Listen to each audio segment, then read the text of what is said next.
When I was growing up, my father hammered home to me the concept of perseverance. His term was called persistence. Stick to it until you finish the job. Perseverance is steadfast in something, despite difficulty, opposition, or the delay of time. I would like to exemplify this particular idea by giving you a couple of stories. The first story I'd like to tell you is about my friend, a boy that I grew up with. At age 7, he contracted polio and was confined to an iron lung.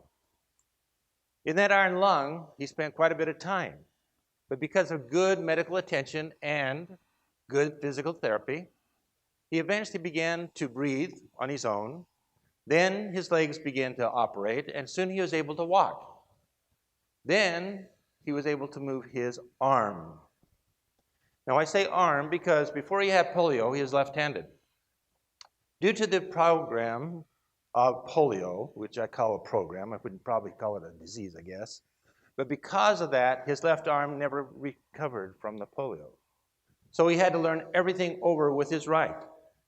His right arm only regenerated to 60%. He didn't want to be held back in anything he did. So he participated in sports. He participated in anything and everything he possibly could. I played ping pong with him for hours. I won a few, he won most. He played baseball. He'd catch the ball with the glove on his right hand, take the ball, throw it up, pull the glove out, catch the ball, and whip it home. His best event, however, was tennis. In his tennis, he became very proficient. And again, the thing that amazed me is I never beat him. He had a vicious overhand serve.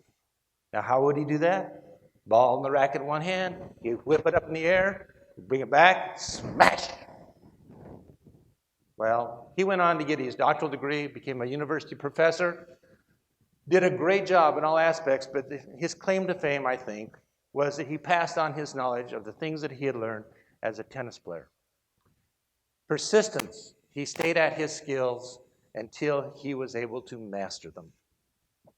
The next little incident I want to tell you is about Lex. At 7 years of age, Lex was blinded from a retinal disease. The retinal disease caused his vision to be totally eliminated except for spatterings of light. Again, his mother wanted him to be able to participate like any young man. So she enrolled him in all kinds of activities, and he became very proficient. He learned how to read Braille. He learned how to take part in high school classes. And in this modern day and age, he texts messages, he reads emails, he does computers. He has a master's degree. But here is the unique thing. He was also an outstanding athlete.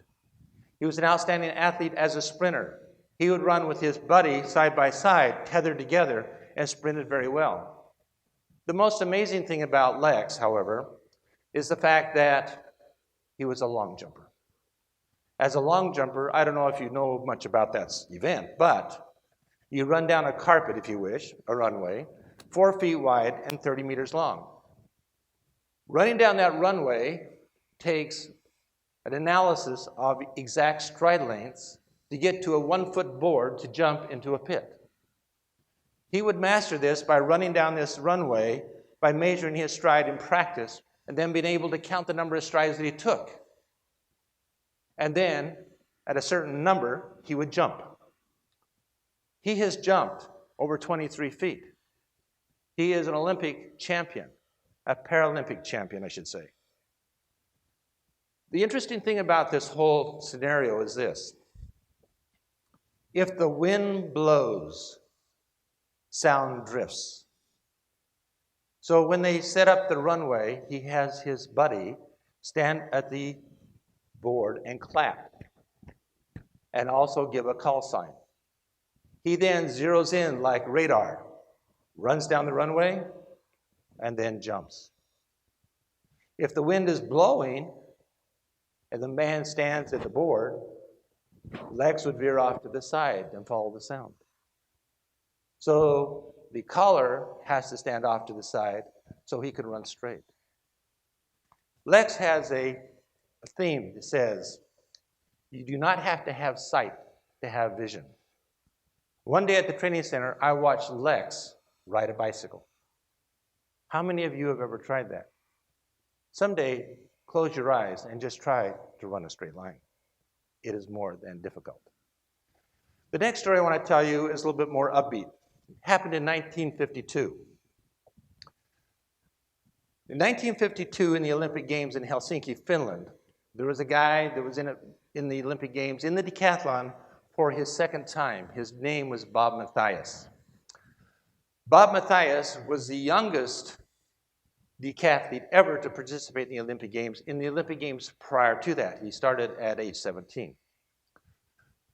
In this Olympic Games, he was in the 9th event of a 10-event decathlon. That event is the javelin throw. He had thrown twice and literally did not have a good mark. So he didn't know what to do. His coach saw that he had problems. He was going through some cognitions that he didn't like. His coach started to yell, "Follow through, Bob!" And Bob did not hear him. Then he yelled again, "Follow through, Bob!" Bob did not hear him. Well, sitting around the coach was a bunch of Finns. They picked up on what his coach was saying. And they started to chant, "Follow through, Bob. Follow through, Bob. Follow through, Bob." And Bob heard him. Went back to the top of the runway, come down, threw the javelin, got a great mark, and guess what? He was an Olympic champion, Olympic record, world record. Following through is an important factor. All three of these people that I have talked about has followed through. They have had persistence. They have persevered. A gentleman by the name of Joseph B. Wirthlin says this about persistence. How important perseverance, or the lack of it, has been in our own endeavors, such as school, employment. I believe that essentially all significant achievement results largely from perseverance. Perseverance is a positive, active characteristic. It is not idly passive, waiting and hoping for some good thing to happen. It drives us, it helps us to realize that we have not failure except in giving up and not trying. There is no defeat except within, no reality insurmountable, better served by one's own intent weakness of purpose. Some people have difficult times doing a job. They give up everything that they have ever tried to do to achieve, while others just give up. In the book by Charles Etta, he states that one of the greatest lectures ever given by mankind was given in 1941, October 29th, by a gentleman by the name of Sir Winston Churchill. Sir Winston delivered this talk before Parliament, and then once again at the school where he had gone to school himself to a bunch of young men. The headmaster of the school said to him, or to the boys, "Bring a pen, bring a notebook. You'll want to write down what this gentleman has to say. It's something you'll probably want to remember all your lives." I don't know if you know much about Winston Churchill. He was often called the Bulldog of Great Britain. It came time for the speech. Winston Churchill stood at the pulpit. He looked out at his audience, looked at them in the eyes. He took his fist and he said, "Never, never, never give up." And according to Charles Etta, who wrote this article, he then sat down. In just a few words, he delivered a massive message. In the writing of the actual event, he said, "Never give in." But the point is clear. The point is clear that we never give up, that we must be persistent, that we must pursue our dreams. We all have issues We all have challenges. We all have trials. We all have any kind of difficulty you can imagine. We all are trying to survive these in terms of going through this life and being successful. But perhaps the most difficult task for any of us is to fight the demons within our own hearts and minds. So remember,